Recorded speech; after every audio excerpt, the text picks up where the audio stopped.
ਜੇਕਰ ਇਹੋ ਜਿਹੀਆਂ ਨੌਜਵਾਨ ਮੁੰਡੇ ਜਾਂ ਨੌਜਵਾਨ ਕੁੜੀਆਂ ਹੀ ਇਸ ਰਾਹ ਵੱਲ ਤੁਰ ਪੈਣਗੀਆਂ ਤਾਂ ਸਾਡੇ ਜ਼ਿੰਦਗੀ ਦਾ ਕੀ ਬਣੇਗਾ, ਕੀ ਭਵਿੱਖ ਦਾ ਬਣੇਗਾ। ਕੋਈ ਕੰਮ ਨਾ ਕਰਨਾ ਕਿਸੇ ਤੇ ਪਵੇ ਤਾਂ ਅਸੀਂ ਕਿਸੇ ਨਾ ਕਿਸੇ ਚੀਜ਼ ਉੱਤੇ ਉਂਗਲ ਚੱਕ ਕੇ ਕਹਿ ਦਿੰਦੇ ਹਾਂ ਜੀ ਇਹ ਆਪ ਹੀ ਗਲਤ ਰਾਏ ਜਾ ਰਹੀਆਂ ਨੇ, ਡਰੱਗਸ ਲੈ ਰਹੀਆਂ ਨੇ, ਮਰਦੀਆਂ ਜਾ ਰਹੀਆਂ ਨੇ।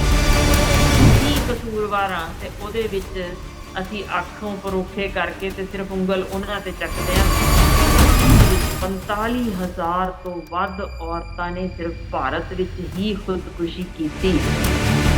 ਟੋਟਲ ਅਨਰੈਸਟ ਉਹਨਾਂ ਵਿੱਚ ਜੋ ਸਾਨੂੰ ਦਿਖਣ ਨੂੰ ਮਿਲ ਰਿਹਾ ਜੇ, ਉਹਦਾ ਮਤਲਬ ਹੈ ਸਪੋਰਟ ਸਿਸਟਮ ਤਾਂ ਹੈ ਹੀ ਨਹੀਂ।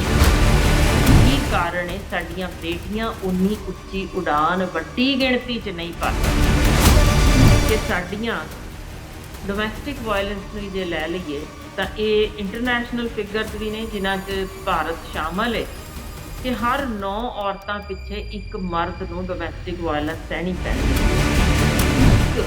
ਔਰਤ ਜਿਹੜੀ ਅਲਟੀਮੇਟਲੀ ਇਸ ਪੋਸਟ ਟਰਾਮੈਟਿਕ ਸਟ੍ਰੈਸ ਡਿਸਆਰਡਰ ਨੂੰ 6 ਮਹੀਨੇ ਤੱਕ ਵੀ ਸਹਿ ਜਾਂਦੀ ਹੈ। ਇਹੋ ਜਿਹੇ ਕਈ ਨੇ ਜਿਹੜੀਆਂ ਚੀਜ਼ਾਂ ਨੇ ਜਿਨ੍ਹਾਂ ਨੇ ਅਲਟੀਮੇਟਲੀ ਕੁਝ ਬੇਟੀਆਂ ਨੂੰ ਮਜਬੂਰ ਕਰ ਦਿੱਤਾ ਕਿ ਮੈਂ ਤਾਂ ਕੁੜੀ ਹੀ ਨਹੀਂ ਰਹਿਣਾ, ਮੈਂ ਛਾਤੀਆਂ ਹੀ ਵਢਾ ਦਿੰਦੀ ਹਾਂ, ਮੈਂ ਯੂਟਰਸ ਹੀ ਰਿਮੂਵ ਕਰਾ ਦਿੰਦੀ ਹਾਂ, ਮੈਂ ਤਾਂ ਮੁੰਡਾ ਹੀ ਬਣਨਾ ਚਾਹੁੰਦੀ ਹਾਂ।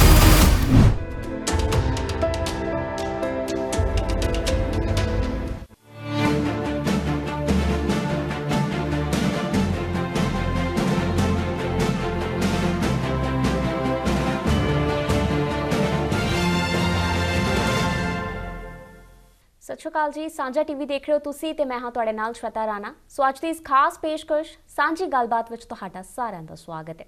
ਸੋ ਅਕਸਰ ਇਸ ਐਪੀਸੋਡ ਦੇ ਵਿੱਚ ਕੁਝ ਮੁੱਦੇ ਅਹਿਮ ਰਹਿੰਦੇ ਨੇ। ਸੋ ਅੱਜ ਦਾ ਮੁੱਦਾ ਵੀ ਬਹੁਤ ਅਹਿਮ ਹੈ ਕਿਉਂਕਿ ਜੇਕਰ ਪਿਛਲੇ ਰਿਪੋਰਟਾਂ ਦਾ ਮੰਨੀਏ ਜਾਂ ਪਿਛਲੇ ਕੁਝ ਦਿਨਾਂ ਦੀ ਮੰਨੀਏ ਤਾਂ ਕਾਫੀ ਸਾਰੀਆਂ ਘਟਨਾਵਾਂ ਇਹੋ ਜਿਹੀਆਂ ਵਾਪਰੀਆਂ ਨੇ ਜਿਸ ਦੇ ਵਿੱਚ ਨੌਜਵਾਨ ਕੁੜੀਆਂ ਆਤਮ ਹੱਤਿਆ ਦੇ ਰਾਹ ਵੱਲ ਜਾ ਰਹੀਆਂ ਨੇ। ਸੋ ਬਿਲਕੁਲ ਅੱਜ ਦੇ ਇਸ ਐਪੀਸੋਡ ਦੇ ਵਿੱਚ ਅਸੀਂ ਇਸੇ ਮੁੱਦੇ ਉੱਤੇ ਜ਼ਿਕਰ ਕਰਾਂਗੇ। ਸੋ ਹਰ ਵਾਰ ਦੀ ਤਰ੍ਹਾਂ ਅੱਜ ਵੀ ਸਾਡੇ ਨਾਲ ਜੁੜ ਚੁੱਕੇ ਨੇ ਡਾਕਟਰ ਹਰਸ਼ਿੰਦਰ ਕੌਰ ਜੀ, ਉਹਨਾਂ ਦਾ ਬਹੁਤ-ਬਹੁਤ ਸਵਾਗਤ ਕਰਦੇ ਹਾਂ। ਸਤਿ ਸ਼੍ਰੀ ਅਕਾਲ ਮੈਮ। ਸਤਿ ਸ਼੍ਰੀ ਅਕਾਲ ਤੇ ਤੁਹਾਡੇ ਰਾਹੀਂ ਜਿੰਨੇ ਵੀ ਸੁਣ ਵੇਖ ਰਹੇ ਨੇ ਸਭਨਾਂ ਨੂੰ ਨਿੱਘੀ ਫਤਿਹ।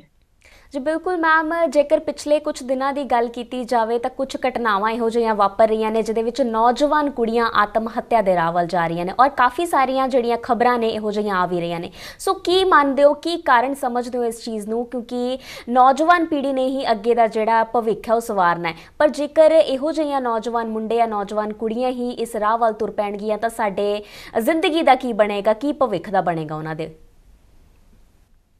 ਹਾਂ ਬਿਲਕੁਲ ਸ਼ਵੇਤਾ ਜੀ, ਅਸਲ 'ਚ ਬਹੁਤੀ ਵਾਰ ਅਸੀਂ ਜਦੋਂ ਕੋਈ ਕੰਮ ਨਾ ਕਰਨਾ ਕਿਸੇ ਤੇ ਪਵੇ ਤਾਂ ਅਸੀਂ ਕਿਸੇ ਨਾ ਕਿਸੇ ਚੀਜ਼ ਉੱਤੇ ਉਂਗਲ ਚੱਕ ਕੇ ਕਹਿ ਦਿੰਦੇ ਹਾਂ ਜੀ ਇਹ ਆਪ ਹੀ ਗਲਤ ਰਾਏ ਜਾ ਰਹੀਆਂ ਨੇ, ਡਰੱਗਸ ਲੈ ਰਹੀਆਂ ਨੇ, ਮਰਦੀਆਂ ਜਾ ਰਹੀਆਂ ਨੇ। ਜੀ ਅਹਿਮ ਮੁੱਦੇ ਜੋ ਥੱਲੋਂ ਨਿਕਲਦੇ ਨੇ, ਜੇ ਮੈਂ ਸਿੱਧਾ ਆਪਣੇ ਵੱਲੋਂ ਗੱਲ ਕਰਾਂਗੀ ਤਾਂ ਲੋਕ ਕਹਿਣਗੇ ਕਿ ਇਹ ਆਪਣੀਆਂ ਮਨ ਘੜਤ ਗੱਲਾਂ ਕਰ ਰਹੀ ਹੈ। ਸੋ ਮੈਂ ਚਾਹਾਂਗੀ American foundation for suicide prevention 2022 ਦੀਆਂ ਰਿਪੋਰਟਾਂ, ਕੁਝ AIIMS all India institute Delhi ਦੀਆਂ ਰਿਪੋਰਟਾਂ, ਕੁਝ ਜੋ ਪਬਲਿਸ਼ ਹੋ ਚੁੱਕੀਆਂ ਨੇ ਜਿਨ੍ਹਾਂ 'ਚ ਕੈਨੇਡੀਅਨ ਮੈਂਟਲ ਹੈਲਥ ਐਸੋਸੀਏਸ਼ਨ ਦੀਆਂ ਕੁਝ ਰਿਪੋਰਟਾਂ, ਉਹ ਜੇ ਸਾਂਝੀਆਂ ਕਰੀਏ ਜਿਨ੍ਹਾਂ 'ਚ ਕਾਰਨ ਵੀ ਬੜੇ ਖੂਬਸੂਰਤ ਸਾਹਮਣੇ ਆ ਰਹੇ ਨੇ। ਖੂਬਸੂਰਤ ਮੈਂ ਇਸ ਕਾਰਨ ਕਿਹਾ ਕਿਉਂਕਿ ਮੁੱਦਾ ਗੰਭੀਰ ਹੈ ਤੇ ਇਹ ਸ਼ਬਦ ਬਿਲਕੁਲ ਜੱਚਦਾ ਨਹੀਂ।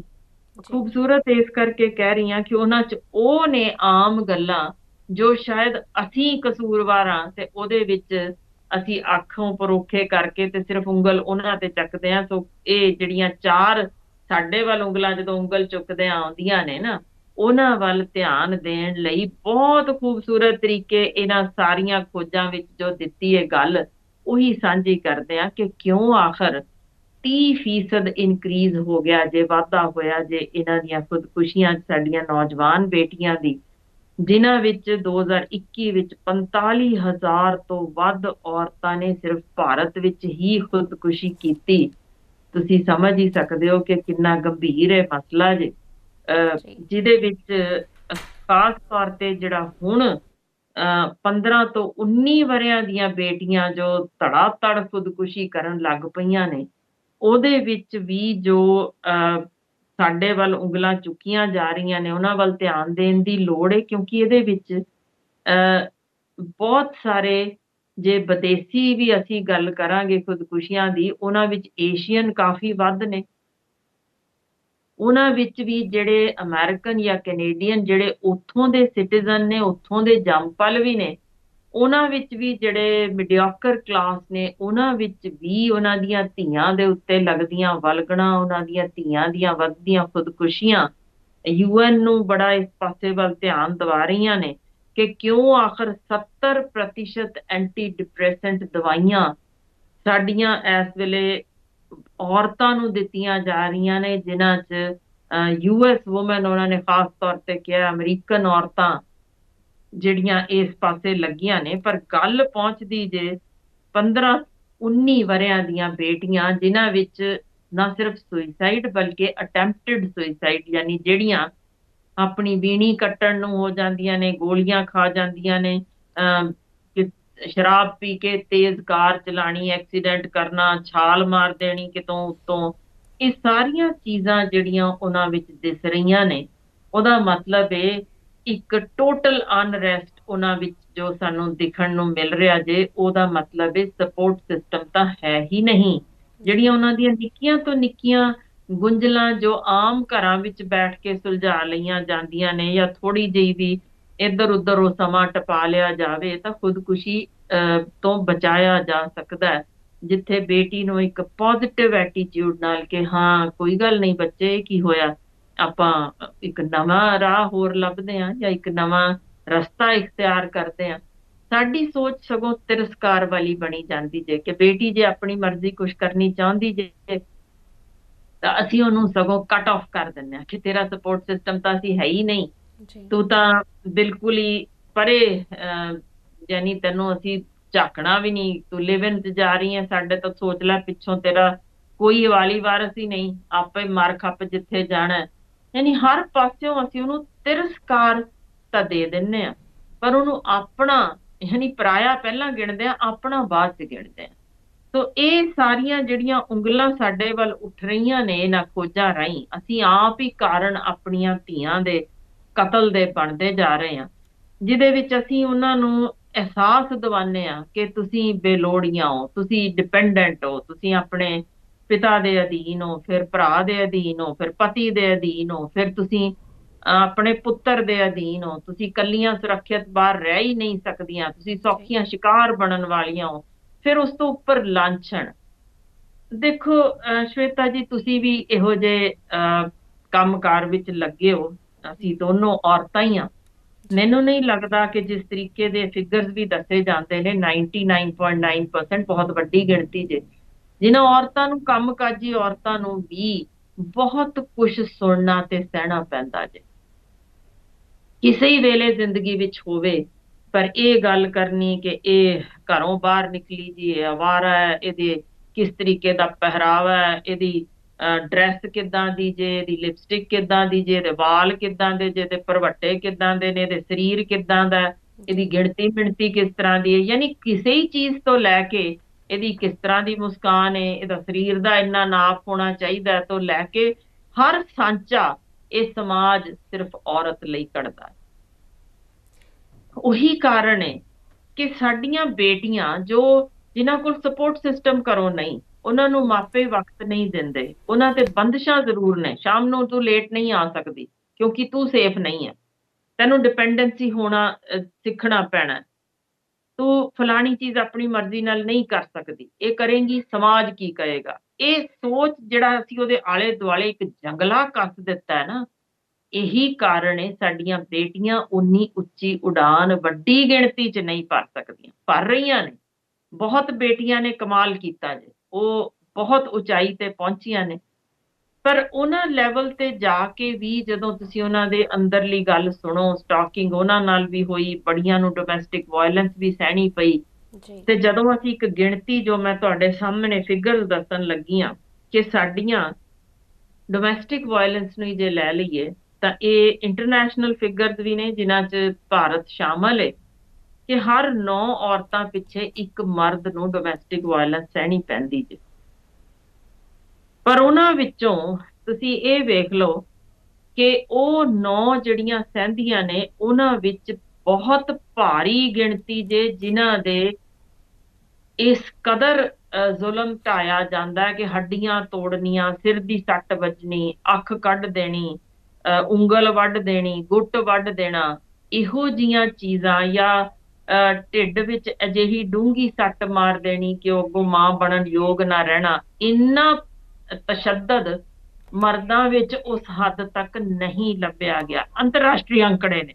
ਜੀ। ਉਹਨਾਂ ਵਿੱਚੋਂ ਫਿਰ ਜਦੋਂ ਅੱਗੇ ਦੇਖਿਆ ਜਾਂਦਾ ਜੇ ਕਿ ਇਹਨਾਂ ਵਿੱਚੋਂ ਅੱਗੋਂ 30% ਨੇ ਜਿਹੜੀਆਂ ਖੁਦਕੁਸ਼ੀ ਦਾ ਰਾਹ ਅਪਣਾਉਂਦੀਆਂ ਨੇ, ਤੇ ਇਹਨਾਂ ਵਿੱਚੋਂ ਹੀ ਇੱਕ ਪੋਸਟ ਟਰੋਮੈਟਿਕ ਸਟ੍ਰੈਸ ਡਿਸਆਰਡਰ ਹੁੰਦਾ ਜੇ। ਜਿਵੇਂ ਤੁਸੀਂ ਕੋਈ ਭੁਚਾਲ ਆ ਗਿਆ, ਕੋਈ ਐਕਸੀਡੈਂਟ ਹੋ ਗਿਆ, ਕੋਈ ਮਰਡਰ ਦੇਖਿਆ ਤੁਸੀਂ, ਕੋਈ ਯਾਨੀ ਇਹੋ ਜੀ ਭਿਆਨਕ ਘਟਨਾ ਜਦੋਂ ਤੁਸੀਂ ਵੇਖੀ ਹੋਏ, ਉਸ ਤੋਂ ਬਾਅਦ ਕਈ ਦਿਨ ਸੌ ਨਾ ਸਕਣਾ, ਤੜਫ ਕੇ ਉੱਠਣਾ, ਮਾੜੇ ਸੁਪਨੇ ਆਉਣੇ, ਜਾਂ ਤੁਸੀਂ ਸੀਵੀਅਰ ਡਿਪਰੈਸ਼ਨ ਵਿੱਚ ਚਲੇ ਜਾਣਾ, ਕੁਝ ਕੰਮ ਕਰਨ ਨੂੰ ਜੀ ਨਾ ਕਰਨਾ। ਇਹੋ ਜੀ ਹਾਲਤ ਵਿੱਚ ਇਹ ਜਦੋਂ ਔਰਤਾਂ ਡੋਮੈਸਟਿਕ ਵਾਇਲੈਂਸ ਸਹਿੰਦੀਆਂ ਨੇ, ਇਹਨਾਂ ਵਿੱਚ ਦੇਖਣ ਨੂੰ ਆਇਆ ਜੇ ਕਿ ਇਹ ਕਈ ਗੁਣਾ, ਯਾਨੀ ਇਹਨਾਂ ਵਿੱਚੋਂ ਹਰ ਦੋਆਂ ਵਿੱਚੋਂ ਇੱਕ ਔਰਤ ਜੇ ਜਿਹੜੀ ਅਲਟੀਮੇਟਲੀ ਇਸ ਪੋਸਟ ਟਰੋਮੈਟਿਕ ਸਟ੍ਰੈਸ ਡਿਸਆਰਡਰ ਨੂੰ 6-6 ਮਹੀਨੇ ਤੱਕ ਵੀ ਸਹਿ ਜਾਂਦੀ ਜੇ। ਉਹ ਇੰਨਾ ਕੁ ਸਵੀਅਰ ਕਈ ਵਾਰ ਚਲਾ ਜਾਂਦਾ ਜੇ ਕਿ ਉਹ ਫਿਰ ਅਖੀਰ ਮਰ ਜਾਣ ਨੂੰ ਹੀ ਤਰਜੀਹ ਕਰਦੀ ਏ, ਯਾਨੀ ਜ਼ਿੰਦਗੀ ਜੀਣਾ ਹੀ ਨਹੀਂ ਚਾਹੁੰਦੀ। ਇਹਨਾਂ ਵਿੱਚ ਹੀ ਇੱਕ ਜੋ ਚਾਈਲਡਹੁੱਡ ਸੈਕਸ ਅਬਿਊਜ਼ ਵੀ ਇੱਕ ਬੜੀ ਤਗੜੇ ਤਰੀਕੇ ਸਾਹਮਣੇ ਦਿਸ ਰਿਹਾ, ਜਿਹਦੇ ਵਿੱਚ ਲਗਭਗ ਉਹਨਾਂ ਨੇ ਕਿਹਾ ਕਿ ਹਰ ਯਾਨੀ 5 ਚ ਜੋ ਵਿਕਟਿਮਸ ਨੇ ਉਹਨਾਂ ਚੋਂ ਯਾਨੀ ਜੇ ਆਪਾਂ ਲੱਭੀਏ 1:5 ਦੀ ਰੇਸ਼ੋ, ਤਾਂ ਇੱਕ ਮੁੰਡਾ ਤੇ 5 ਬੇਟੀਆਂ ਜੋ ਘਰੇਲੂ ਘਰਾਂ ਦੇ ਅੰਦਰ ਹੀ ਸਰੀਰਕ ਸ਼ੋਸ਼ਣ ਦਾ ਸ਼ਿਕਾਰ ਹੋ ਰਹੀਆਂ ਨੇ, ਜੋ ਸੀਵੀਅਰ ਡਿਪਰੈਸ਼ਨ ਫਿਰ ਅਖੀਰ ਚ ਪਾਲ ਲੈਂਦੀਆਂ ਨੇ। ਤੇ ਉਹ ਉਹੀ ਨੇ ਜਿਹੜੀਆਂ 15 ਤੋਂ 19 ਵਰਿਆਂ ਦੀ ਉਮਰ ਤੇ ਜਾ ਕੇ ਨਾ ਤਾਂ ਕਿਸੇ ਨਾਲ ਵਧੀਆ ਦੋਸਤੀ ਗੰਢ ਸਕਦੀਆਂ ਨੇ, ਵਧੀਆ ਰਿਸ਼ਤੇ ਨਹੀਂ ਗੰਢ ਸਕਦੀਆਂ, ਤੇ ਫਿਰ ਇਹੀ ਨੇ ਜਿਹੜੀਆਂ ਅਲਟੀਮੇਟਲੀ ਆਪਣੀ ਡਿਪਰੈਸ਼ਨ ਨੂੰ ਨਾ ਟ੍ਰੀਟਮੈਂਟ ਹੋਣ ਸਕਦਾ, ਕਿਉਂਕਿ ਕਿਸ ਨੇ ਇਲਾਜ ਕਰਾਣਾ? ਘਰ ਵਿੱਚ ਜੇ ਚਾਚੇ ਤਾਏ ਭਰਾ ਨੇ ਜਾਂ ਪਿਓ ਨੇ ਬਲਾਤਕਾਰ ਕੀਤਾ ਤਾਂ ਕਿਸ ਨੇ ਉਹਦਾ ਮੈਂਟਲ ਚੈੱਕਅਪ ਕਰਾਣਾ, ਕਿਸ ਨੇ ਸਾਈਕੈਟ੍ਰਿਕ ਇਵੈਲੂਏਸ਼ਨ ਕਰਾਣੀ ਹੈ? ਕੋਈ ਜਾਂਦਾ ਹੀ ਨਹੀਂ। ਤਾਂ ਉਹ ਗੱਲ ਘਰਾਂ 'ਚ ਦੱਬ ਲਈ ਜਾਂਦੀ ਤੇ ਇਹ ਬੇਟੀਆਂ ਡਿਪਰੈਸ਼ਨ ਦਾ ਸ਼ਿਕਾਰ ਹੋ ਜਾਂਦੀਆਂ ਨੇ। ਇਹੀ ਨੇ ਫਿਰ ਜਿਹੜੀਆਂ ਖੁਦਕੁਸ਼ੀਆਂ ਤੱਕ ਪਹੁੰਚ ਜਾਂਦੀਆਂ ਨੇ। ਇਹਨਾਂ ਵਿੱਚ ਬਹੁਤ ਸਾਰੀਆਂ ਬੇਟੀਆਂ ਨੇ ਜਿਹੜੀਆਂ ਫਿਰ ਕਈ ਵਾਰ ਕਿਉਂਕਿ ਜਿਵੇਂ ਮੈਂ ਦੱਸਿਆ ਕਿ ਉਹਨਾਂ ਦੇ ਸਰੀਰਕ ਨਾਪ ਦੇ ਉੱਤੇ ਇੰਨਾ ਕੁ ਜ਼ੋਰ ਪਾਇਆ ਜਾਂਦਾ ਜੇ ਕਿ ਮੈਂ ਆਪਣੀ ਦਿੱਖ ਬਿਹਤਰ ਬਣਾ ਸਕਾਂ, ਮੈਂ ਆਪਣੇ ਆਪ ਨੂੰ ਪ੍ਰੋਜੈਕਟ ਵਧੀਆ ਕਰ ਸਕਾਂ, ਮੈਨੂੰ ਲੋਕਾਂ ਤੋਂ ਵਾਹਵਾਹੀ ਮਿਲੇ, ਮੈਂ ਅਦਰਵਾਈਜ਼ ਤਾਂ ਹੈ ਹੀ ਨਕਾਰਾ ਵਾਂ, ਮੇਰੀ ਤਾਂ ਕੋਈ ਲੋੜ ਹੈ ਹੀ ਨਹੀਂ, ਮੇਰੀ ਹੈਸੀਅਤ ਹੀ ਕੁਝ ਨਹੀਂ। ਸੋ ਉਹ ਕਈ ਕਿਸਮ ਦੇ ਮੈਂਟਲ ਡਿਸਆਰਡਰ ਉਹਨਾਂ ਨੂੰ ਹੋ ਜਾਂਦੇ ਨੇ, ਜਿਨ੍ਹਾਂ 'ਚ ਬੁਲੀਮੀਆ, ਐਨੋਰੈਕਸੀਆ ਨਰਵੋਜ਼ਾ, ਯਾਨੀ ਖਾਣਾ ਤੇ ਫਿਰ ਸੰਗ ਚੁੰਗਲ ਪਾ ਕੇ ਉਲਟੀ ਕਰ ਦੇਣੀ, ਮੇਰਾ ਭਾਰ ਨਾ ਵੱਧ ਜਾਏ, ਜਾਂ ਖਾਣਾ ਹੀ ਛੱਡ ਦੇਣਾ, ਹੱਡੀਆਂ ਦੀ ਮੁੱਠ ਬਣ ਜਾਣਾ। ਇਹੋ ਜਿਹੇ ਕਈ ਨੇ ਜਿਹੜੀਆਂ ਚੀਜ਼ਾਂ ਨੇ ਜਿਨ੍ਹਾਂ ਨੇ ਅਲਟੀਮੇਟਲੀ ਕੁਝ ਬੇਟੀਆਂ ਨੂੰ ਮਜਬੂਰ ਕਰ ਦਿੱਤਾ ਕਿ ਮੈਂ ਤਾਂ ਕੁੜੀ ਹੀ ਨਹੀਂ ਰਹਿਣਾ, ਮੈਂ ਛਾਤੀਆਂ ਹੀ ਵਢਾ ਦਿੰਨੀ ਆ, ਮੈਂ ਯੂਟਰਸ ਹੀ ਰਿਮੂਵ ਕਰਾ ਦਿੰਨੀ ਆ, ਮੈਂ ਤਾਂ ਮੁੰਡਾ ਹੀ ਬਣਨਾ ਚਾਹੁੰਦੀ ਆ। ਯਾਨੀ ਏਦਾਂ ਦੇ ਬਹੁਤ ਸਾਰੀਆਂ ਜੋ ਚੀਜ਼ਾਂ ਸਾਹਮਣੇ ਆ ਰਹੀਆਂ ਨੇ, ਉਹ ਸਾਡਾ ਉਹਦੇ ਵਿੱਚ ਜਿੱਥੇ ਮਾਪਿਆਂ ਦਾ ਅਹਿਮ ਰੋਲ ਹੈ, ਸਮਾਜ ਦਾ ਅਹਿਮ ਰੋਲ ਹੈ, ਉੱਥੇ ਸੋਸ਼ਲ ਮੀਡੀਆ ਨੇ ਇੱਕ ਸੱਚਮੁੱਚ ਡਿਜ਼ਾਸਟਰ ਕਹਿ ਸਕਦੀ ਹਾਂ ਮੈਂ, ਜੋ ਬੇਟੀਆਂ, ਨੌਜਵਾਨ ਬੇਟੀਆਂ ਲਈ ਤਿਆਰ ਕੀਤਾ, ਜਿੱਥੇ ਉਹਨਾਂ ਨੂੰ ਇੱਕ ਵਿਕਾਊ ਸ਼ੈ ਬਣਾ ਦਿੱਤਾ ਕਿ ਭਾਈ ਜੇ ਤੁਸੀਂ ਵਿਊਜ਼ ਦੇਖਣੇ ਨੇ ਲੱਖਾਂ ਵਿੱਚ, ਤਾਂ ਇਹ ਦਿਖਦਾ ਜੇ ਕਿੰਨਾ ਕੁ ਨੀਵਾਂ ਗਲਾ ਪਾ ਕੇ ਬੈਠ ਸਕਦੀਆਂ ਹੋ, ਕਿੰਨਾ ਕੁ ਤੁਸੀਂ ਅੰਗ ਪ੍ਰਦਰਸ਼ਨ ਕਰ ਸਕਦੀਆਂ ਹੋ, ਕਿੰਨਾ ਕੁ ਠੁਮਕੇ ਵਧੀਆ ਲਗਾ ਸਕਦੀਆਂ ਹੋ, ਕਿੰਨਾ ਕੁ ਤੁਸੀਂ ਮਰਦਾਂ ਨੂੰ ਭਰਮਾ ਸਕਦੀਆਂ ਹੋ। ਤੁਹਾਡੀ ਔਕਾਤ, ਤੁਹਾਡੀ ਇੱਜ਼ਤ ਤਾਂ ਹੀ ਪੈਣੀ ਹੈ, ਪੈਸੇ ਤਾਂ ਹੀ ਤੁਹਾਨੂੰ ਮਿਲਣੇ ਨੇ। ਇਹ ਸਾਰੀਆਂ ਚੀਜ਼ਾਂ ਇੱਕ ਅਲੱਗ ਤਰ੍ਹਾਂ ਦੇ ਜਾਲ ਬੁਣ ਚੁੱਕੀਆਂ ਨੇ, ਜਿਸ ਵਿੱਚ ਬੇਟੀਆਂ ਫਸ ਕੇ ਰਹਿ ਚੁੱਕੀਆਂ ਨੇ। ਜਿਨ੍ਹਾਂ ਨੂੰ ਘਰੋਂ ਸਪੋਰਟ ਨਾ ਹੋਏ, ਜਿਨ੍ਹਾਂ ਨੂੰ ਕੋਈ ਏਮ ਨਾ ਮਿਲਿਆ ਹੋਵੇ, ਉਹ ਬੇਟੀਆਂ ਸੌਖੀਆਂ ਭਰਮਾਈਆਂ ਜਾਂਦੀਆਂ ਨੇ ਤੇ ਇਸ ਪਾਸੇ ਵੱਲ ਤੁਰਦੀਆਂ, ਕਦੇ ਡਰੱਗਸ ਵਿੱਚ, ਕਦੇ ਸ਼ਰਾਬ ਵਿੱਚ, ਤੇ ਅਖੀਰ ਫਿਰ ਜਿਸ ਤਰੀਕੇ ਦੇ ਭਾਵੇਂ ਉਹ ਲਿਵ ਇਨ ਰਿਲੇਸ਼ਨਸ਼ਿਪ ਜਾਂ ਫਿਰ ਅਜਿਹੇ ਰਿਲੇਸ਼ਨਸ ਜਿਹੜੇ ਵਕਤੀ ਤੌਰ ਤੇ ਉਹਨਾਂ ਨੂੰ ਵਰਤ ਕੇ ਸੁੱਟ ਦਿੱਤੇ ਜਾਣੇ ਤੇ ਸਪੋਰਟ ਕੋਈ ਹੋਣੀ ਨਾ, ਤੋ ਇਹ ਬੇਟੀਆਂ ਬਾਹਰੋਂ ਪਿਆਰ ਲੱਭਦੀਆਂ ਲੱਭਦੀਆਂ ਅਖੀਰ ਖੁਦਕੁਸ਼ੀਆਂ ਤੱਕ ਹੀ ਪਹੁੰਚਦੀਆਂ ਨੇ। ਆਜ਼ਾਦੀ ਸਹੀ ਮਾਇਨਿਆਂ ਵਿੱਚ ਅਸੀਂ ਉਹਨਾਂ ਨੂੰ ਦਿੱਤੀ ਨਹੀਂ, ਕਿਉਂਕਿ ਮਾਪਿਆਂ ਨੇ ਸਿਰਫ ਜੰਗਲਿਆਂ ਵਿੱਚ ਜਕੜ ਕੇ ਉਹਨਾਂ ਨੂੰ ਤੋਰਿਆ ਕਿ ਇੱਥੇ ਹੱਸਣਾ ਹੈ, ਇੰਨਾ ਹੀ ਹੱਸਣਾ ਹੈ, ਇਹੋ ਜਿਹੇ ਹੀ ਕੱਪੜੇ ਪਾਣੇ ਨੇ, ਇੰਨੇ ਵਜੇ ਹੀ ਬਾਹਰ ਜਾਣਾ ਹੈ। ਸੋ ਉਹਨਾਂ ਨੂੰ ਨਾ ਤਾਂ ਬੋਲਣ ਦੀ ਖੁੱਲ੍ਹ ਦਿੱਤੀ ਗਈ, ਨਾ ਹੀ ਉਹਨਾਂ ਨੂੰ ਉਹ ਜੋ ਉਹਦਾ ਭਰਾ ਕਰ ਸਕਦਾ ਸੀ ਉਹ ਸਾਰਾ ਕੁਝ ਕਰਨ ਦੀ ਇਜਾਜ਼ਤ ਦਿੱਤੀ ਗਈ। ਕਿ ਜੀ ਬੇਟੀਆਂ ਨੇ ਜੀ, ਅਸੀਂ ਇਕੱਠੀਆਂ ਨੇ, ਜੇ ਅੱਜ ਚੱਲੇ ਆ ਅਸੀਂ ਰਾਤ ਨੂੰ 10:30 ਵਜੇ ਮੁੜਾਂਗੇ ਖਾਣਾ ਖਾਣ, ਸਾਰੇ ਇਕੱਠੇ ਗੱਲ ਚੱਲੇ ਆ, ਤਾਂ ਕਿਉਂ ਉਂਗਲਾਂ ਉਹਨਾਂ ਤੇ ਚੁੱਕੀਆਂ ਜਾਂਦੀਆਂ? ਕਦੇ ਤਾਂ ਕਿਸੇ ਨੇ ਖਿਆਲ ਕੀਤਾ ਹੋਏ ਇਹਨਾਂ ਨੂੰ ਖਤਰਾ ਕਿਹਨਾਂ ਤੋਂ ਹੈ? ਸਾਡੇ ਹੀ ਪੁੱਤਰਾਂ ਤੋਂ ਹੈ ਨਾ, ਜਿਹੜੇ ਉਸ ਵੇਲੇ ਬਾਹਰ ਨੇ, ਜਿਹੜੇ ਉਹਨਾਂ ਤੇ ਮਾੜੀ ਨਜ਼ਰ ਰੱਖਦੇ ਨੇ। ਸੋ ਕਿਉਂ ਨਹੀਂ ਪੁੱਤਰਾਂ ਤੇ ਇਹੋ ਜਿਹੀ ਰੋਕ ਲਾਈ ਜਾਂਦੀ ਕਿ ਭਾਈ ਤੁਸੀਂ ਵਕਤ ਸਿਰ ਘਰ ਆ ਜਾਓ, ਦੂਜੀਆਂ ਦੀਆਂ ਧੀਆਂ ਤੇ ਕਿਉਂ ਮਾੜੀ ਨਜ਼ਰ ਚੁੱਕ ਰਹੇ ਹੋ? ਤੋ ਜੀ ਇਹੋ ਜਿਹੀਆਂ ਬਹੁਤ ਸਾਰੀਆਂ ਚੀਜ਼ਾਂ ਨੇ ਜਿਨ੍ਹਾਂ ਦਾ ਸ਼ਾਇਦ ਅਸੀਂ ਖਿਆਲ ਨਹੀਂ ਰੱਖ ਰਹੇ, ਤੇ ਬੇਟੀਆਂ ਹੌਲੀ ਹੌਲੀ ਖੁਦਕੁਸ਼ੀ ਵੱਲ ਤੁਰੀਆਂ ਜਾਂਦੀਆਂ ਨੇ, ਜਿਨ੍ਹਾਂ ਦੀ ਅੰਤਰਰਾਸ਼ਟਰੀ ਪੱਧਰ ਤੇ ਹੁਣ ਵਾਰਨਿੰਗ ਜਾਰੀ ਹੋਈ ਹੈ। ਜੀ ਮੈਮ, ਉਂਝ ਤਾਂ ਜੇਕਰ ਗੱਲ ਕੀਤੀ ਜਾਵੇ ਤਾਂ ਇੱਕ ਇਨਸਾਨ ਦੀ ਉਂਝ ਤਾਂ ਸਾਰਿਆਂ ਨੂੰ ਮੌਤ ਤੋਂ ਬਹੁਤ ਡਰ ਲੱਗਦਾ ਹੈ, ਪਰ ਆਖਿਰ ਐਸਾ ਕੀ ਵਾਪਰਦਾ ਹੈ ਕਿ ਨੌਜਵਾਨ ਕੁੜੀਆਂ ਇੱਕ ਮੌਤ ਤੋਂ ਵੀ ਨਹੀਂ ਡਰਦੀਆਂ ਤੇ ਉਹ ਸੁਸਾਈਡ ਜਿਹੜਾ ਕਰਨ ਦੀ ਕੋਸ਼ਿਸ਼ ਕਰਦੀਆਂ ਨੇ? ਜੀ ਦੇਖੋ ਸ਼ਵੇਤਾ ਜੀ, ਅਸਲ 'ਚ ਜ਼ਿੰਦਗੀ ਹਰ ਕਿਸੇ ਨੂੰ ਪਿਆਰੀ ਹੁੰਦੀ ਜੇ, ਤੇ ਜ਼ਿੰਦਗੀ ਕਦੇ ਵੀ ਅਸੀਂ ਸੋਚੀਏ ਕਿ ਸਟੇਬਲ ਤੁਰਦੀ ਹੋਵੇ, ਇੰਜ ਹੁੰਦੀ ਨਹੀਂ ਹੈ। ਯਾਨੀ ਕੁਛ ਨਾ ਕੁਛ ਔਖਿਆਈਆਂ, ਉਤਾਰ ਚੜਾਅ ਜ਼ਿੰਦਗੀ ਦਾ ਇੱਕ ਹਿੱਸਾ ਨੇ। ਅਸੀਂ ਬੇਟੀਆਂ ਨੂੰ ਅਫਸੋਸ ਕੇ ਹਾਰਨਾ ਜਦੋਂ ਸਹਿਣਾ ਸਿਖਾਇਆ ਨਹੀਂ, ਅਸੀਂ ਸਿਰਫ ਉਹਨਾਂ ਨੂੰ ਜਿੱਤ ਸਿਖਾਈ। ਇੱਥੇ ਨੰਬਰ ਹੋਰ ਲੈਣੇ ਨੇ, ਇੱਥੇ ਪਹਿਲੇ ਨੰਬਰ ਤੇ ਆਣਾ, ਇੱਥੇ ਸ਼ਾਬਾਸ਼ੀ ਤਾਂ ਮਿਲੇਗੀ ਜੇ ਅੱਗੇ ਲੰਘੋਗੇ। ਅਸੀਂ ਕਦੋਂ ਸਿਖਾਇਆ ਬੇਟੀਆਂ ਨੂੰ ਕੋਈ ਗੱਲ ਨਹੀਂ ਬੇਟਾ, ਪਹਿਲਾ ਨੰਬਰ ਨਾ ਸਹੀ 10ਵਾਂ ਵੀ ਹੋਇਆ, ਗੱਲ ਹੀ ਕੀ ਹੈ, ਹੋਰ ਜ਼ਿੰਦਗੀ ਦੇ ਇਮਤਿਹਾਨ ਬਥੇਰੇ ਨੇ, ਹੋਰ ਦੇਖਾਂਗੇ। ਇਹ ਸੋਚ ਅਸੀਂ ਬੱਚਿਆਂ ਵਿੱਚ ਬਿਲਕੁਲ ਪਨਪਨ ਨਹੀਂ ਦਿੰਦੇ, ਸਿਰਫ ਪਹਿਲ ਪਹਿਲ ਪਹਿਲੇ ਨੰਬਰ ਤੇ। ਨਾ ਉਹਨਾਂ ਦੀਆਂ ਸਦਰਾਂ ਤੇ ਉਮੀਦਾਂ ਵੱਲ ਧਿਆਨ ਦਿੰਦੇ ਆ ਕਿ ਉਹ ਬੇਟੀ ਵਧੀਆ ਸਪੋਰਟਸਮੈਨ ਬਣਨਾ ਚਾਹੁੰਦੀ ਹੈ, ਨਹੀਂ ਜੀ ਸਮਾਜ ਕੀ ਕਹੇਗਾ, ਤੂੰ ਕਿਹੜੀ ਡਰੈਸ ਪਾ ਕੇ ਖੇਡੇਂਗੀ। ਭਾਈ ਉਹ ਵਧੀਆ ਡਾਕਟਰ ਬਣਨਾ ਚਾਹੁੰਦੀ ਜੇ, ਜਾਂ ਵਧੀਆ ਪੁਲਿਸਮੈਨ ਬਣਨਾ ਚਾਹੁੰਦੀ ਜੇ, ਵਧੀਆ ਜੱਜ ਬਣਨਾ ਚਾਹੁੰਦੀ ਜੇ, ਨਹੀਂ ਭਾਈ ਰਿਸ਼ਤਾ ਨਹੀਂ ਮਿਲਣਾ ਫਿਰ ਇਸ ਪਾਸਿਓਂ, ਕਿਸ ਤਰ੍ਹਾਂ ਕਰਾਂਗੇ, ਤੇਰਾ ਇਦਾਂ ਇੰਨਾ ਪੜ ਜਾਏਂਗੀ ਤੇ ਤੇਰਾ ਸ਼ਾਇਦ ਦਾਜ ਇੰਨਾ ਘੱਟ ਹੋ ਜਾਏਗਾ।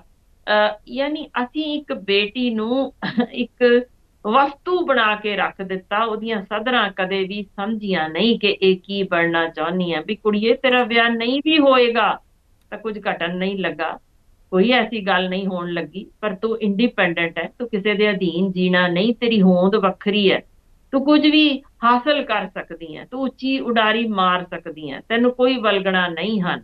ਇਹ ਸੋਚ ਅਸੀਂ ਬੇਟੀਆਂ ਦੇ ਅੰਦਰ ਨਹੀਂ ਦੇ ਸਕੇ। ਨਤੀਜਾ ਇਹੋ ਕਿ ਅੱਜ ਅਸੀਂ ਗੱਲ ਕਰਦੇ ਹਾਂ, ਜਦੋਂ ਸੱਚੀ ਦਿਲ ਦੁਖਦਾ ਹੈ ਜੇ ਮੈਂ ਦੱਸਦੀ ਹਾਂ ਕਿ ਸਾਡੀਆਂ ਇਸ ਵੇਲੇ ਜੇ ਟੋਟਲ ਨੰਬਰ ਆਫ ਡੈਥਸ, ਮੈਂ ਸਨ 2023 ਦੀ ਗੱਲ ਕਰ ਰਹੀ ਹਾਂ, ਯਾਨੀ ਜਦੋਂ ਅਸੀਂ ਮਾਰਸ ਜਾਂ ਪਹੁੰਚ ਗਏ ਹਾਂ, ਚੰਨ ਚੁੰਨ ਤਾਂ ਕਿਤੇ ਹੀ ਰਹਿ ਗਏ। ਹੁਣ ਇੰਨੀ ਅਸੀਂ ਕਹਿ ਰਹੇ ਹਾਂ ਸਾਇੰਸ ਦੀ ਤਰੱਕੀ ਹੋ ਚੁੱਕੀ, ਅਸੀਂ ਸਭ ਸਮਝ ਚੁੱਕੇ ਹਾਂ। ਤੁਹਾਨੂੰ ਪਤਾ ਜੇ ਅੱਜ ਦੇ ਦਿਨ ਹਰ 19 ਚੋਂ ਇੱਕ ਮੌਤ ਕਿਸ ਔਰਤ ਦੀ ਹੋ ਰਹੀ ਜੇ? ਉਹ ਔਰਤ ਜਿਹੜੀ ਕੁੱਖੋਂ ਧੀ ਜੰਮਦੀ। ਲਾਨਤ, ਲਾਨਤ ਹੀ ਕਹਿ ਸਕਦੀ ਕਿ ਅਸੀਂ ਅੱਜ ਵੀ ਔਰਤ ਨੂੰ ਸਿਰਫ ਧੀ ਜੰਮਣ ਪਿੱਛੇ ਮਜਬੂਰ ਕਰ ਦਿੰਨੇ ਆ, ਇੰਨਾ ਜ਼ੁਲਮ ਢਾਉਂਦੇ ਆ ਕਿ ਉਹ ਖੁਦਕੁਸ਼ੀ ਕਰਨ ਤੱਕ ਪਹੁੰਚ ਜਾਏ। ਭੁੱਲ ਹੀ ਜਾਂਦੇ ਆ ਕਿ ਆਪ ਕਿਸ ਦੇ ਕੁੱਖੋਂ ਜੰਮੇ। ਉਹ ਮਾਂ ਜਿਹਦੇ ਹੰਝੂ ਸ਼ਾਇਦ ਅਸੀਂ ਗਿਣ ਨਹੀਂ ਸਕਦੇ, ਉਹ ਕੀਮਤ ਦੇ ਨਹੀਂ ਸਕਦੇ, ਜਿਹੜੇ ਸਾਡੇ ਹੀ ਸੱਟ ਵੱਜੇ ਤੇ ਰੋਂਦੀ ਜੇ, ਜਾਂ ਸਾਨੂੰ ਹੀ ਅਗਾਂਹ ਤੋਰਨ ਲਈ ਜੋ ਦੁਆਵਾਂ ਦੇ ਵਿੱਚ ਹੰਝੂ ਰੋੜਦੀ ਜੇ ਕਿ ਇਹ ਅਗਾਂਹ ਤੋਰਨ, ਆਪਣਾ ਨਾਮ ਚਮਕਾ ਸਕਣ, ਇਹਨਾਂ ਨੂੰ ਕੋਈ ਦੁੱਖ ਨਾ ਲੱਗੇ। ਉਹ ਸਾਰੀਆਂ ਬਲਾਵਾਂ ਜਿਹੜੀਆਂ ਲਾਉਂਦੀ ਜੇ ਮਾਂ ਹੀ ਹੈ ਨਾ। ਉਸੇ ਮਾਂ ਦੀ ਹੋਂਦ ਖਤਮ ਕਿਉਂ ਕਰ ਰਹੇ ਆ? ਕਿ ਇੱਕ ਔਰਤ ਦੇ ਕੁੱਖੋਂ ਧੀ ਜੰਮਣਾ ਇੰਨਾ ਭਾਰੀ ਗੁਨਾਹ ਹੈ ਕਿ ਅੱਜ ਤੱਕ ਸਨ 2023 ਤੱਕ ਅਸੀਂ ਮਜਬੂਰ ਕਰ ਦਿੰਨੇ ਆ ਇੱਕ ਔਰਤ ਨੂੰ, ਇੰਨੀ ਉਹਦੀ ਬੇਕਦਰੀ ਕਰਕੇ, ਇੰਨੀ ਮਾਰ ਕੁਟਾਈ, ਇੰਨੀਆਂ ਲਾਹਨਤਾਂ ਪਾ ਕੇ, ਕਿ ਹਰੂਨੀਆਂ ਵਿੱਚੋਂ ਅੱਜ ਵੀ ਇੱਕ ਔਰਤ ਖੁਦਕੁਸ਼ੀ ਸਿਰਫ ਧੀ ਜੰਮਣ ਕਰਕੇ ਕਰ ਰਹੀ ਹੋਵੇ। ਸ਼ਵੇਤਾ ਜੀ, ਮੇਰਾ ਖਿਆਲ ਇਸ ਤੋਂ ਵੱਧ ਲਾਹਨਤ ਸਾਡੇ ਸਮਾਜ ਉੱਤੇ ਨਹੀਂ ਹੋ ਸਕਦੀ। ਜੀ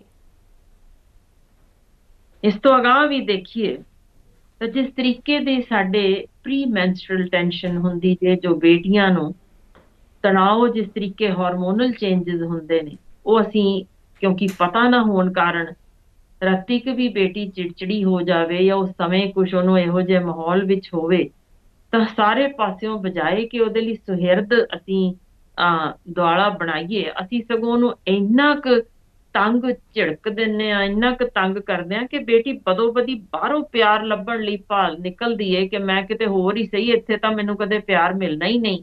ਜੀ।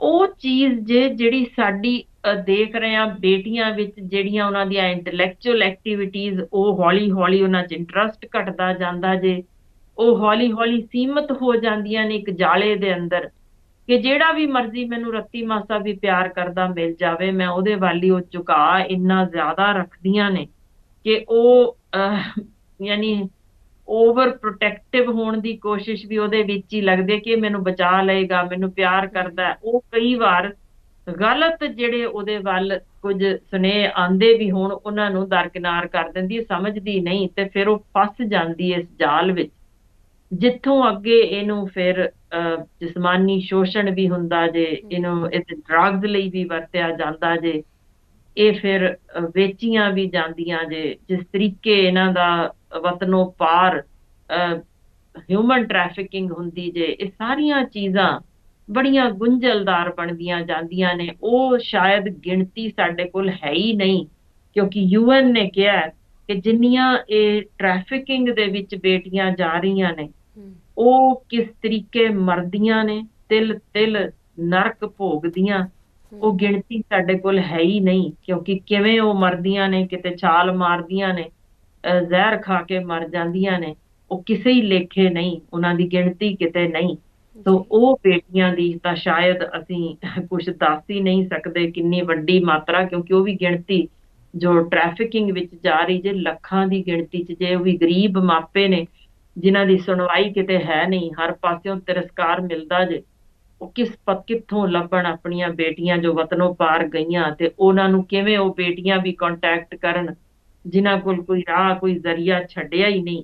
ਪਰ ਸ਼ਵੇਤਾ ਜੀ, ਸਵਾਲ ਵੱਡਾ ਜੇ, ਇਹ ਕਰਨ ਵਾਲੇ ਕੌਣ ਨੇ?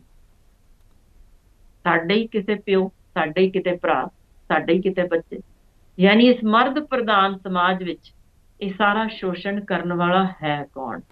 ਇਹਦਾ ਮਤਲਬ ਹੈ ਕਿ ਆਵਾਜ਼ ਅਸਲ ਚੁੱਕੀ ਜਾਣ ਵਾਲੀ ਵੀ ਤਾਂ ਉੱਥੋਂ ਹੀ ਹੋਣੀ ਚਾਹੀਦੀ ਹੈ। ਜੇ ਇੰਨੀ ਭਾਰੀ ਗਿਣਤੀ ਵਿੱਚ ਇਹ ਸੁਈਸਾਈਡਸ ਹੋ ਰਹੀਆਂ ਨੇ, 30% ਹੋ ਜਾਣਾ, ਜਿੱਥੇ ਅੱਗੇ ਹੀ ਔਰਤਾਂ ਦੀ ਕਮੀ ਹੈ, ਸਾਨੂੰ ਪਤਾ ਹੈ ਕਮੀ ਹੈ, ਤਾਂ ਇਹ ਲਗਾਤਾਰ ਵੱਧਦੀ ਕਮੀ ਕਿੱਥੇ ਲੈ ਕੇ ਜਾਏਗੀ? ਯਾਨੀ ਅਟੈਂਪਟਡ ਸੁਈਸਾਈਡ, ਤੁਹਾਨੂੰ ਅੰਦਾਜ਼ਾ ਹੀ ਨਹੀਂ ਹੋਣਾ, 10 ਗੁਣਾ ਵੱਧ ਜੇ ਸੁਈਸਾਈਡ ਤੋਂ। ਤੇ ਜੇ 30% ਵਾਧਾ ਹੋਇਆ ਜੇ, ਸਾਡੀਆਂ ਨੌਜਵਾਨ ਬੇਟੀਆਂ 15 ਤੋਂ 19 ਵਰਿਆਂ ਦੀਆਂ ਬਹੁਤ ਬਹੁਤ ਅਹਿਮ ਨੇ। ਸਾਡੇ ਅੱਗੋਂ ਸਮਾਜ ਵਿੱਚ ਸੋਚ ਕੇ ਵੇਖੀਏ, ਕੋਈ ਹੀਰ ਨਹੀਂ ਹੋਣੀ, ਕੋਈ ਪ੍ਰੇਮਿਕਾ ਨਹੀਂ ਹੋਣੀ। ਕਿੱਥੋਂ ਅਸੀਂ ਭਾਲਦੇ ਹਾਂ ਜਿੱਥੇ ਧੀ ਦੀ ਕਿਲਕਾਰੀ ਨਾ ਹੋਏਗੀ, ਕਿ ਇਹ ਸਮਾਜ ਨਾ ਤੁਰ ਸਕੇਗਾ। ਇੱਥੇ ਧਰਤੀ ਤੇ ਮਨੁੱਖਾ ਜਨਮ ਅਸੰਭਵ ਹੋ ਜਾਏਗਾ। ਜੇ ਅਸੀਂ ਥੋੜੀਆਂ ਗਿਣਤੀ ਵਿੱਚ ਰਹਿ ਜਾਣਗੀਆਂ, ਉਹ ਬੇਟੀਆਂ ਚੀਰ ਫਾੜ ਦੇ ਵਿੱਚ ਹੀ ਖਤਮ ਹੋ ਜਾਣਗੀਆਂ, ਕਿਉਂਕਿ ਮਰਦ ਨੇ ਜਿਸਮਾਨੀ ਭੁੱਖ ਮਿਟਾਉਣੀ ਜੇ। ਇਹ ਬੇਟੀਆਂ ਹੋਰ ਸ਼ਿਕਾਰ ਹੋਣਗੀਆਂ। ਕ੍ਰਾਈਮ ਅਗੇਂਸਟ ਵੂਮਨ ਅੱਗੇ ਹੀ ਧੜੱਲੇਦਾਰ ਤਰੀਕੇ ਨਾਲ ਵੱਧ ਰਿਹਾ ਜੇ, 113% ਹੋ ਗਿਆ ਜੇ, ਤੇ ਤੁਸੀਂ ਸੋਚ ਲਓ ਜੇ ਇਹ ਹਾਲ ਹੋ ਗਿਆ, ਕਿੱਥੇ ਪਹੁੰਚਾਂਗੇ? ਸੋ ਲੋੜ ਹੈ ਕਿ ਹਮੇਸ਼ਾ, ਜਿਵੇਂ ਹਰ ਸਦੀ ਵਿੱਚ ਆਵਾਜ਼ ਉੱਠੀ ਜੇ ਮਰਦ ਵੱਲੋਂ ਹੀ ਔਰਤ ਦੇ ਹੱਕ ਵਿੱਚ। ਅੱਜ ਵੀ ਬਹੁਤ ਗੰਭੀਰ ਅੰਕੜੇ ਨੇ, ਪਰ ਅਫਸੋਸ ਕਿ ਸਾਡੇ ਪ੍ਰੋਗਰਾਮ ਦੇਖਣ ਵਾਲੇ ਵਿਊਅਰਸ ਵੀ, ਬਹੁਤੇ ਵਿਊਅਰਸ ਉੱਥੇ ਹੀ ਦਿੰਦੇ ਨੇ ਜਿੱਥੇ ਕਿਸੇ ਔਰਤ ਨੇ ਨਿਰਵਸਤਰ ਹੋ ਕੇ ਦਿਖਾਣਾ ਹੋਏ, ਜਾਂ ਜਿੱਥੇ ਅੰਗ ਪ੍ਰਦਰਸ਼ਨ ਹੋ ਰਿਹਾ ਹੋਵੇ। ਵਿਊਜ਼ ਦੇਖਿਆ ਕਰੋ, ਲੱਖਾਂ ਤੇ ਮਿਲੀਅਨਸ ਤੇ ਪਹੁੰਚਦੇ ਨੇ। ਜਦੋਂ ਸੂਝਵਾਨ ਗੱਲ ਹੋ ਰਹੀ ਹੋਵੇ, ਇਹ ਨਹੀਂ ਕਿ ਉਹ ਪ੍ਰੋਗਰਾਮ ਦੇਖੇ ਨਹੀਂ ਜਾਂਦੇ, ਪਰ ਆਵਾਜ਼ ਕੱਢਣ ਵਾਲੇ ਆਪਣੇ ਜਿਉਂਦੇ ਹੋਣ ਦਾ ਸਬੂਤ ਨਹੀਂ ਦਿੰਦੇ। ਹੋਕਾ ਹੀ ਹੈ ਇਸ ਪ੍ਰੋਗਰਾਮ ਰਾਹੀਂ। ਸਾਂਝਾ ਟੀਵੀ ਸਾਡਾ ਸਾਰਿਆਂ ਦਾ ਹੈ, ਜਿਹਦੇ ਵਿੱਚ ਅਸੀਂ ਇੱਕ ਆਵਾਜ਼ ਚੁੱਕਦੇ ਹਾਂ ਕਿ ਆਓ ਆਪਣੇ ਜਿਉਂਦੇ ਹੋਣ ਦਾ ਸਬੂਤ ਦਈਏ। ਇਹ ਜ਼ਿੰਦਗੀ ਪਲ ਛਿਣਦੀ ਏ, ਕੱਲ ਨੂੰ ਪਤਾ ਨਹੀਂ ਅਸੀਂ ਹੋਣਾ ਹੈ ਕਿ ਨਹੀਂ। ਪਰ ਸਾਡੇ ਤੁਰ ਜਾਣ ਬਾਅਦ ਘੱਟੋ ਘੱਟ ਇਹ ਤਾਂ ਸਾਨੂੰ ਲੋਕ ਯਾਦ ਰੱਖਣ ਕਿ ਇਹ ਹਾਂ ਦਾ ਨਾਅਰਾ ਮਾਰਨ ਵਾਲੇ ਸਨ। ਇਹਨਾਂ ਨੇ ਆਵਾਜ਼ ਚੁੱਕੀ ਕਿ ਜੋ ਗਲਤ ਹੈ ਉਹ ਗਲਤ ਹੀ ਹੈ। ਸੋ ਅਸੀਂ ਆਪਣੀਆਂ ਧੀਆਂ ਦੇ ਰਾਖੇ ਬਣੀਏ, ਨਾ ਕਿ ਉਹਨਾਂ ਦੇ ਲਈ ਕਤਲਗਾਹ ਤਿਆਰ ਕਰੀਏ। ਜੀ ਮੈਮ, ਬਹੁਤ ਬਹੁਤ ਧੰਨਵਾਦ ਤੁਹਾਡਾ ਜਾਣਕਾਰੀ ਸਾਂਝੀ ਕਰਨ ਦੇ ਲਈ। ਸੋ ਬਹੁਤ ਧੰਨਵਾਦ ਆ ਤੁਹਾਡਾ ਕਿ ਤੁਸੀਂ ਆਪਣਾ ਕੀਮਤੀ ਵਕਤ ਸਾਨੂੰ ਦਿੱਤਾ। ਸੋ ਡਾਕਟਰ ਹਰਸ਼ਿੰਦਰ ਕੌਰ ਜੀ ਸੀ ਜਿਨ੍ਹਾਂ ਨੇ ਸਾਨੂੰ ਅੱਜ ਇੱਕ ਅਹਿਮ ਮੁੱਦੇ ਤੇ ਜਾਣਕਾਰੀ ਸਾਂਝੀ ਕੀਤੀ ਹੈ ਕਿ ਆਖਿਰਕਾਰ ਨੌਜਵਾਨ ਕੁੜੀਆਂ ਆਤਮ ਹੱਤਿਆ ਦੇ ਰਾਹ ਵੱਲ ਕਿਉਂ ਜਾ ਰਹੀਆਂ ਨੇ। ਸੋ ਅੱਜ ਦੇ ਐਪੀਸੋਡ ਵਿੱਚ ਇੰਨਾ ਹੀ। ਫਿਰ ਹਾਜ਼ਰ ਹੋਵਾਂਗੇ ਇੱਕ ਨਵੇਂ ਐਪੀਸੋਡ ਦੇ ਨਾਲ। ਤਦ ਤੱਕ ਦੇ ਲਈ ਮੈਨੂੰ ਦਿਓ ਇਜਾਜ਼ਤ। ਧੰਨਵਾਦ।